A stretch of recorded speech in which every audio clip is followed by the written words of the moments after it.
Tu crois connaître Peter Pan, ce garçon qui refuse de grandir, qui s'envole par la fenêtre et vit dans un monde magique peuplé de sirènes, de fées et de pirates et d'Indiens? Mais si je te disais que le vrai message de J.M. Barrie n'est pas là? Aujourd'hui, on va parler de ce que Barrie n'a jamais dit à propos de Peter Pan. Ce qui l'a tué, ou plutôt ce qu'il a glissé entre les lignes, des secrets que seul un lecteur attentif peut entendre. Et tu vas voir, ce n'est pas forcément une histoire pour les enfants. On imagine souvent Peter Pan comme un héros libre, un symbole de jeunesse éternelle, mais Barrie ne dit jamais que Peter est à imiter.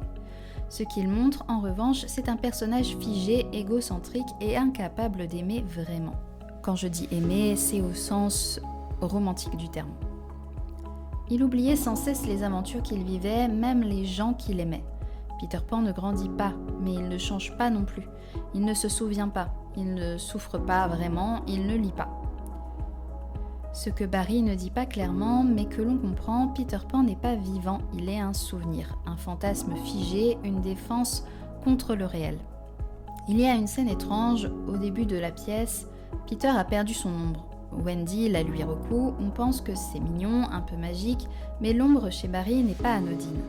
L'ombre rampait comme un animal effrayé et dans tout le texte, l'ombre de Peter est une présence inquiétante. Ce que Barrie ne dit jamais clairement mais suggère, l'ombre de Peter c'est tout ce qu'il refuse d'affronter.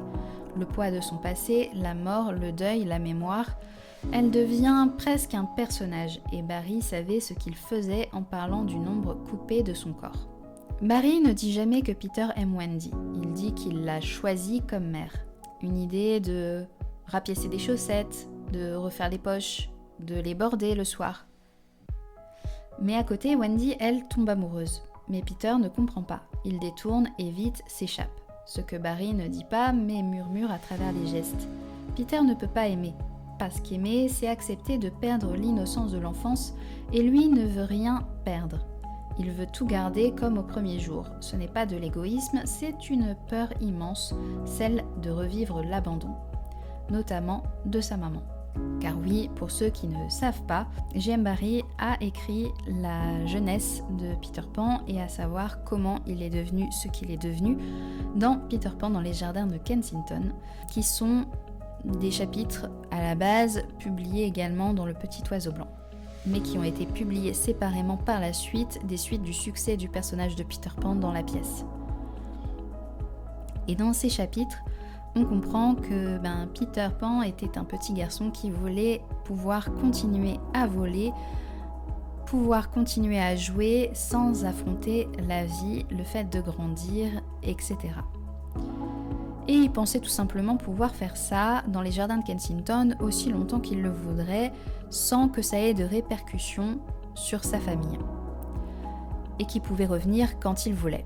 Sauf qu'à un moment donné, il y retourne, et il aperçoit que sa mère a un autre garçon à sa place et qui a des barreaux à la fenêtre.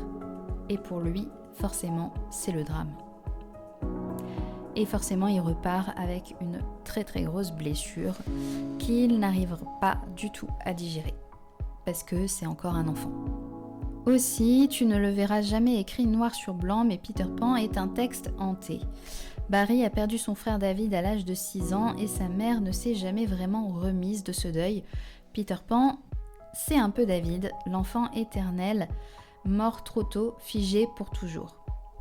Barrie ne le dit jamais explicitement, mais tout le texte est un cri d'amour à un fantôme, une tentative de le faire revivre, de le garder auprès de lui et d'expliquer quelque part ce deuil et cette perte tragique. Et c'est là que le texte devient vertigineux. Peter Pan n'est pas une fantaisie, c'est un deuil raconté comme un rêve éveillé.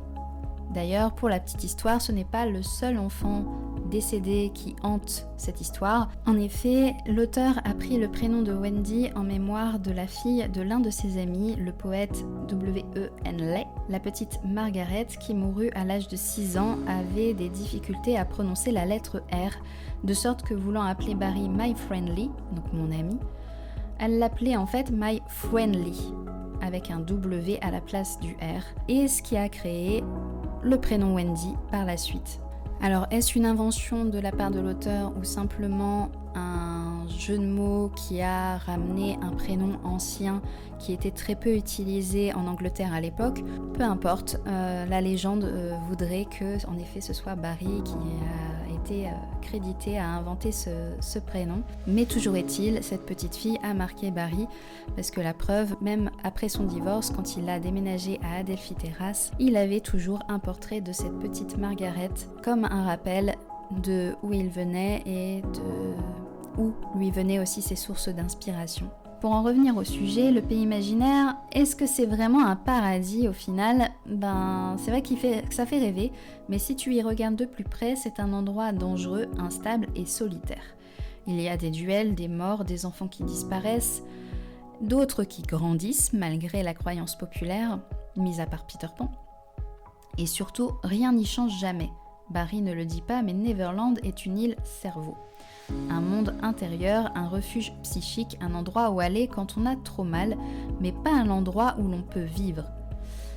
D'ailleurs, l'étymologie de Neverland vient de never, qui signifie jamais en anglais, donc littéralement l'île du jamais, le pays du jamais où le jamais n'existe pas.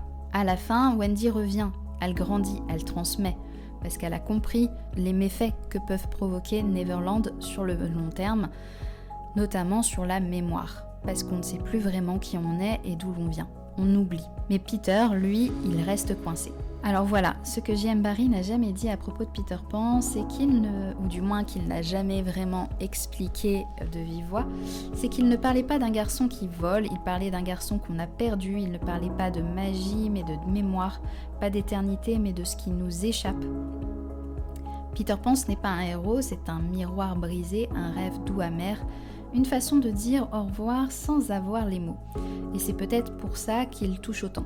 Si ce genre d'exploration t'inspire, tu peux découvrir mon roman Retrouve-moi à Neverland où j'ai tenté d'explorer toutes ces zones d'ombre au travers de la vie de l'auteur également.